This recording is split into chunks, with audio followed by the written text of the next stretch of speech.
Dengue নিয়ে কর্মশালা অনুষ্ঠিত হলো জলপাইগুড়িতে। জলপাইগুড়ি জেলা পরিষদের কক্ষে জলপাইগুড়ি পুরসভা চেয়ারপারসন পাপিয়া পাল সহ জেলা প্রশাসনের আধিকারিকরা উপস্থিত ছিলেন এই কর্মশালায়।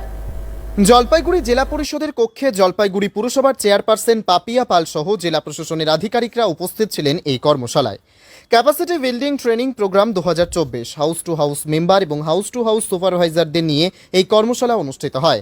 যারা এই কর্মশালার সাথে যুক্ত তারা কিভাবে ডেঙ্গু নিয়ে মানুষকে সচেতন করবে এবং প্রত্যেকটি বাড়ির সাথে তাদের যোগাযোগ কিভাবে থাকবে, ডেঙ্গু হলে কি হবে, জলাজল জমতে দেবে না ইত্যাদি এই সমস্ত বিষয় নিয়ে আজকের এই কর্মশালায় আলোচনা হয়েছিল।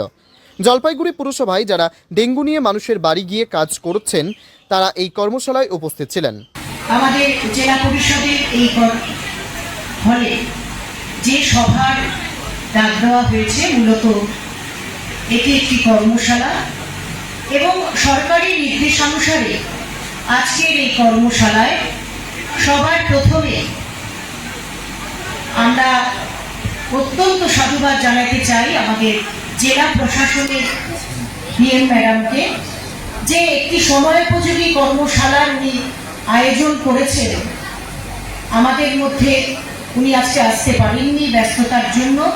আমাদের মধ্যে উপস্থিত হয়েছেন সম্মানীয় আধিকারিক জেলা প্রশাসনের এডিএম সাহেব, রয়েছেন আমাদের পৌরসভার এক্সিকিউটিভ অফিসার, রয়েছেন। সানি রায়ের রিপোর্ট, পিবি নিউজ।